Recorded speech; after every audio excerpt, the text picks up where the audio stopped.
Well, as a reporter, I also covered a lot of fights, pretty serious fights in schools. And if we have school police officers in the school, why do these fights keep occurring? And why can't police, if they are, if you are there for this purpose, why can't you mitigate some of that violence? Or what? We do. Yeah. I'm sorry, go ahead. I apologize. I think one of the things that we, one of the areas that we get into is the fact that you really can't measure prevention.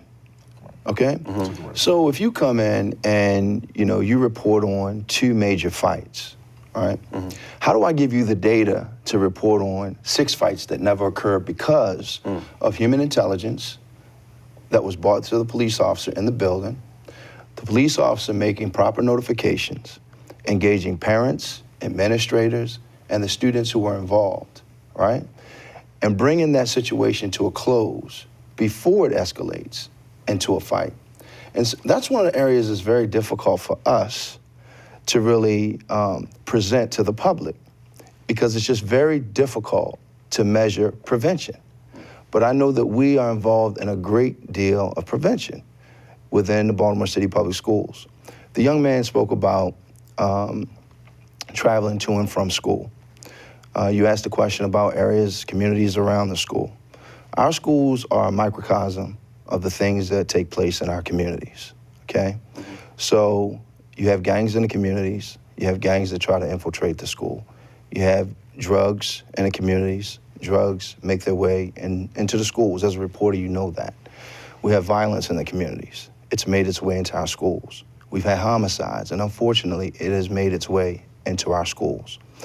We are there to do the best we can to prevent these types of things from happening. Now, when we see that there is a need based on information that you have provided, information that we gather on our own, that there is a need for us to adjust to things that we do, how we deliver our services, then we have to make those adjustments. And as leaders within the community and within the police department, we have a responsibility to make those adjustments. And I can tell you that the stakeholders, the principals, the administrators, many parents, and a large number of students, right, have opposed school police being taken out of schools. When you're at ground zero, so to speak, right, where education takes place, where you're dealing with the climate, and I'm not necessarily saying a bad climate. Listen, Montgomery County Schools has police resource officers. Baltimore County Schools have resource officers. These officers don't check their guns at the door, and they do not experience nearly the level of violence in the communities that surround their schools that we are experiencing in Baltimore City. And so I say all these things to say that where we need to make a change and adjustments, we have to take ownership, and we have to make those changes and adjustments.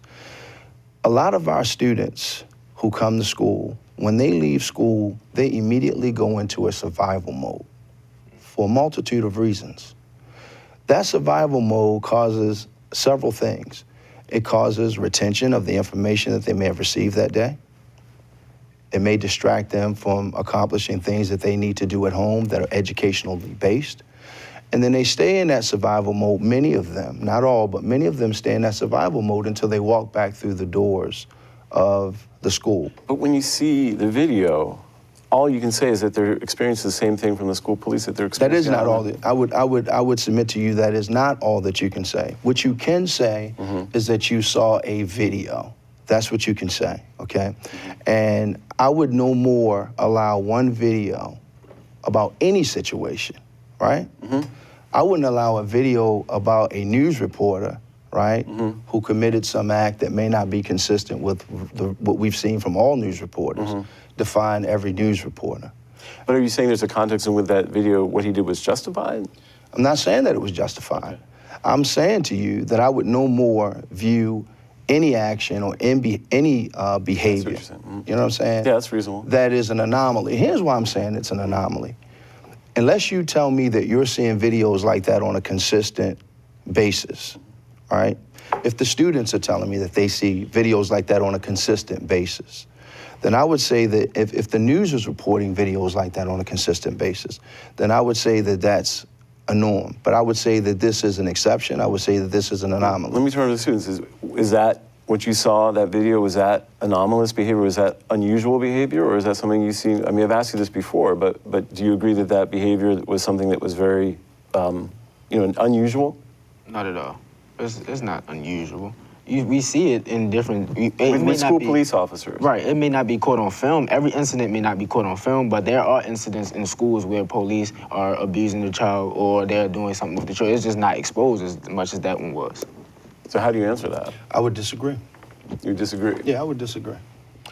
And from the perspective of the fraternal order police and as leaders within our police department, if that's going on, we invite members of the public or students to reach out to us and say, this is what I saw, this needs to be investigated, and we will make sure that it gets in the proper hands. Do you feel as a student, if you witness something, that if you go to the school police, that they'll take it seriously? If you say, hey, officer so-and-so, hit me, and I'm upset about it, do you feel like you have a place to go with that complaint where you won't have to worry about retribution or any sort, or even being taken seriously? Well, I believe you can take it to them, but it all depends on them. Depending on the relationship with the head of the officer and the officer that committed the abuse or whatever, that will determine the outcome. To be honest with you, I think if I come to them and say an officer hit me, they may listen to it, but that don't mean they're going to do anything about it. There are situations where someone had reported something to the principal. The principal told the head of the officer one time, and then the officer came back the next day like nothing happened. He suffered no consequences or anything. Well, I want to ask this question to both of you, and then I'll turn it over to you. What future, how do you, given the evidence, that police in school does lead to more criminalization and what you've seen, but of course the officers say they're protecting you, what role do you want to see school police, if any, play in your education going forward? What role? Can you start? Yeah, I mean, what role, if any? Do you think we need police in schools? Do you think it's time to rethink that idea? So we don't have problems with police being in the schools. Mm-hmm. Our problem is just, no guns in schools. Police, I think they're meant that we need police in schools just for our protection and our safety. But the guns is put a fear in the students like, oh, we don't know anytime they can just pull the trigger, no matter what the case may be. And bullets don't have no name, so it can accidentally shoot an innocent person if they're trying to target someone else. Darius, what do you think? I mean, do you think we still need to have police officers in schools? And if so, in what role? I mean, I think we do, though. Schools and police in schools, yeah. I think the gun in the school is what kind of gets me a little bit. Because like I said earlier, a gun in the wrong person's hands can change a life. So Sergeant Boatwright, given some of the concerns you've heard, and that the video does depict something that people have agreed is disturbing, what do you say to parents and students who have concerns about police role in school and going forward, what you're going to do to sort of assuage that concern?